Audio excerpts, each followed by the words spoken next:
Hi ಎಲ್ಲರಿಗೂ ನಮಸ್ಕಾರ. ನಿಮ್ಮದೇ ಆದ ಯೂಟ್ಯೂಬ್ ಚಾನಲ್ ಆಪರ್ಚುನಿಟಿ ಬ್ಲಾಗ್ಗೆ ಸುಸ್ವಾಗತ ಸ್ನೇಹಿತರೆ. ಸೊ ಇವತ್ತಿನ ವಿಡಿಯೋ ಟಾಪಿಕ್ ಏನಪ್ಪಾ ಅಂತ ಅಂದ್ರೆ, ಆರ್ಟಿಒದಲ್ಲಿ ಹೋದ್ರೆ ನಾವು ಆಟೋನ ಡೈರೆಕ್ಟ್ ಆಗಿ ರಿಜಿಸ್ಟರ್ ಮಾಡಿಸಬಹುದಾ ಅಂತ ಕೇಳ್ತಿದ್ರಿ. ಸೊ ಅದ್ರ ಕುರಿತಾಗಿ ಈ ವಿಡಿಯೋದಲ್ಲಿ ತಿಳಿಸ್ಕೊಡೋಣ ಅಂತ ಈ ವಿಡಿಯೋ ಮಾಡ್ತಿರೋದು, ಸರಿನಾ?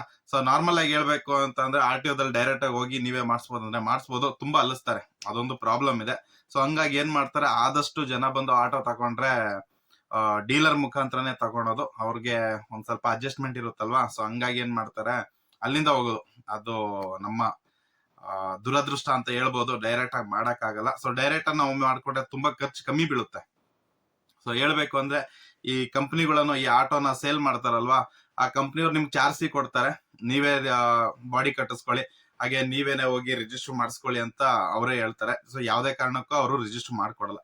ಬೇಕಾದ್ರೆ ವೈಟ್ ಬೋರ್ಡ್ ಆದ್ರೆ ಅವ್ರು ಮಾಡ್ಕೊಡ್ತಾರೆ ಆಟೋನ ರಿಜಿಸ್ಟರ್. ಬಟ್ ಏನಂತಂದ್ರೆ ಎಲ್ಲೋ ಬೋರ್ಡ್ಗೆ ನಿಮ್ಗೆ ಸಿಟಿನಲ್ಲಿ, ಈ ಬೆಂಗಳೂರು ಸಿಟಿ ಒಳಗಡೆ ರನ್ ಮಾಡತ್ತರ ಆಟೋಗಳನ್ನ ಸೇಲ್ ಮಾಡುವಂತ ಯಾವ್ದೇ ನೀವು ಶೋರೂಮ್ಗೆ ಹೋಗಿ ಡೈರೆಕ್ಟ್ ಆಗಿ ಹೇಳಿ ಅವ್ರಿಗೆ, ಸರ್ ರಿಜಿಸ್ಟರ್ ಮಾಡ್ಕೊಡಿ ಅಂತ ಅನ್ಬಿಟ್ಟು. ಸೊ ಅವ್ರು ಹೇಳ್ತಾರೆ, ಇಲ್ಲ ನಾವು ಮಾಡಕ್ ಆಗಲ್ಲ, ಬೇಕಾದ್ರೆ ಡೀಲರ್ ಕಾಂಟ್ಯಾಕ್ಟ್ ಕೊಡ್ತೀವಿ ಅಂತಾರೆ. ಸೊ ಡೀಲರ್ ಹತ್ರನೇ ಹೋಗಿ ನಾವು ಮಾಡಿಸ್ಕೋಬೇಕಾಗುತ್ತೆ, ಸರಿನಾ? ಸೊ ಈ ತರ ಏನ್ ಮಾಡಕ್ ಆಗಲ್ಲ, ಈ ತರ ಕರಪ್ಷನ್ ಇರೋದ್ರಿಂದಾಗಿ ಸೊ ಜನಸಾಮಾನ್ಯರಿಗೆ ಡೈರೆಕ್ಟ್ ಆಗಿ ಹೋಗಿ ಮಾಡಿಸದ ಇದು ಕೆಲಸ ಮಾಡ್ಸಕ್ ಹೋದ್ರೆ, ಈ ಆಟೋಗಳದ್ದು ರಿಜಿಸ್ಟ್ರೇಷನ್ ಆ ತರ ಏನಾದಿದ್ರೆ ಏನ್ ಮಾಡ್ತಾರ ಅಂತಂದ್ರೆ ಅಲ್ಸೋದ್ ಜಾಸ್ತಿ. ಸೊ ಆ ರೀಸನ್ ಇಂದ ಎಲ್ಲರೂ ಬಂದು ಆದಷ್ಟು ಇವರು ಡೀಲರ್ ಕಡೆನೆ ಹೋಗ್ತಾರೆ. ಸೊ ಏನ್ ಮಾಡೋಣ, ಈ ತರ ಕರಪ್ಷನ್ ಇರೋದ್ರಿಂದಾಗಿ ಇನ್ ಮುಂದಿನ ದಿನಗಳೆಲ್ಲ ಆನ್ಲೈನ್ ಅಲ್ಲಿ, ಸೊ ಆಲ್ಮೋಸ್ಟ್ ಇವಾಗೆಲ್ಲ ಆನ್ಲೈನ್ ಬರ್ತಿದೆ ಸುಮಾರು ಪ್ರೋಸೆಸ್. ಬಟ್ ಏನಂದ್ರೆ ಇನ್ನು ಮುಂದಿನ ದಿನಗಳಲ್ಲಿ ಇನ್ನೂ ಸ್ವಲ್ಪ ಚೆನ್ನಾಗಿ ಅವ್ರು ಪ್ರೋಸೆಸ್ ಮಾಡಿದ್ರೆ ಈ ಸ್ವಲ್ಪ ಕರಪ್ಷನ್ ಕಮ್ಮಿ ಆಗುತ್ತೆ, ಸರಿನಾ? ಇವತ್ತಿನ ಇರೋ ದಿನಗಳಲ್ಲಿ ಗಾಡಿಗಳನ್ನ ರಿಜಿಸ್ಟರ್ ಯಾರಪ್ಪ ಮಾಡ್ತಾರೆ ಅಂತಂದ್ರೆ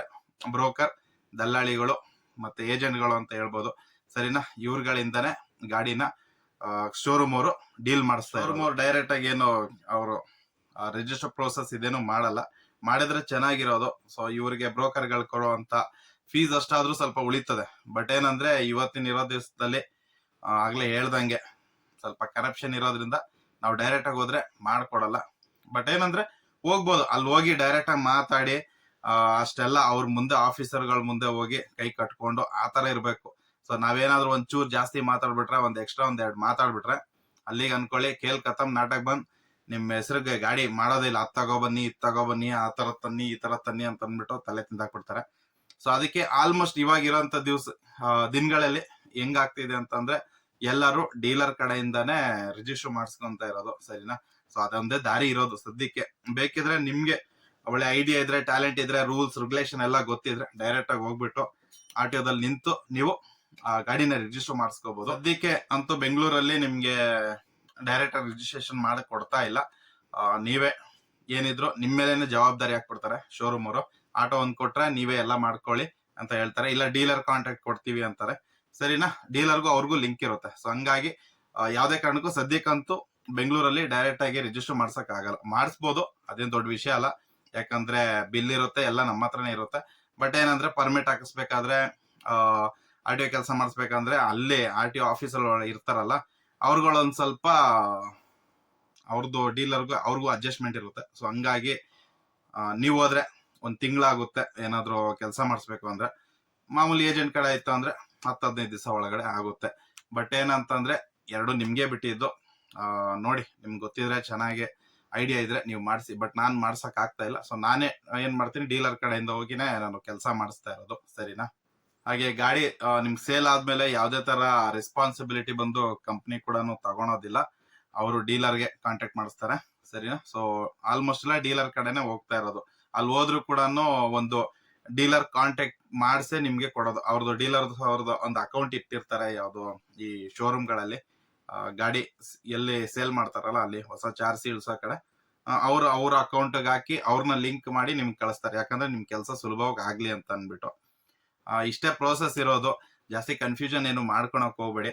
ಹೋಗುತ್ತೆ ಒಂದು 8-10 ಸಾವಿರ ರೂಪಾಯಿ ಬ್ರೋಕರ್ ಅಂದ್ರೆ ಡೀಲರ್ಗಳು ತಿಂತಾರೆ ಈ ಒಂದ್ ಗಾಡಿ ಮೇಲೆ.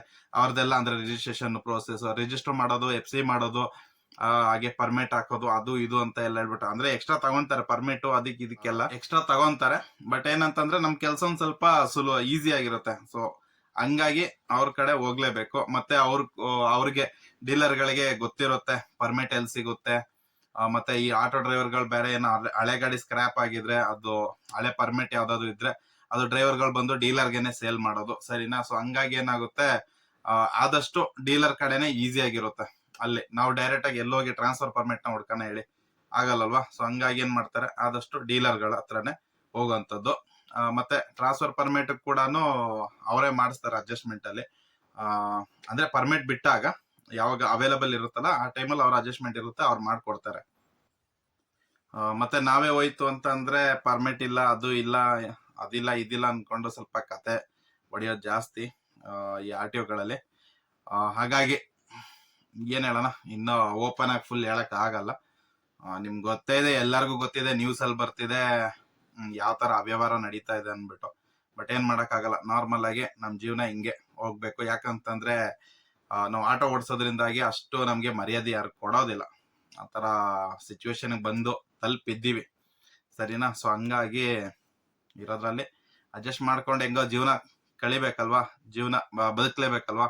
ಸೊ ಹಂಗಾಗಿ ಹಿಂಗೆ ಜೀವನ ತಳ್ಕೊಂಡು ಹೋಗ್ತಾ ಇರೋ ಕೇಸ್ಗಳಾಗ್ಲಿ ಅವೆಲ್ಲ ಆಲ್ರೆಡಿ ಲೋಕಾಯುಕ್ತ ಮತ್ತೆ CBI CID ಯಾರ್ಯಾರಿದ್ರೆ ಎಲ್ಲಾರ್ಗು ಕಂಪ್ಲೇಂಟ್ ಇದೆ, ಓಕೆನಾ. ಅವಾಗ RTOದ ಮೇಲೆ ಕೂಡ ರೇಡ್ ನಡೀತಾನೆ ಇರುತ್ತೆ. ಬಟ್ ಏನಂದ್ರೆ ಆದ್ರೂನು ಅದು ನಿಲ್ತಾ ಇಲ್ಲ. ಸೊ ಜನಸಾಮಾನ್ಯರಿಗೆ ಅನುಕೂಲ ಕೂಡ ಆಗ್ತಾ ಇಲ್ಲ ಅಂತ ಹೇಳ್ಬೋದು. ಸೊ ಇದಿಷ್ಟು ಈ ವಿಡಿಯೋದಲ್ಲಿ. ಸೊ ಮತ್ತೊಂದು ವಿಡಿಯೋದಲ್ಲಿ ಸಿಗ್ತೀನಿ. ಅಲ್ಲಿವರೆಗೂ ಟೇಕ್ ಕೇರ್, ಬಾಯ್, ನಮಸ್ಕಾರ.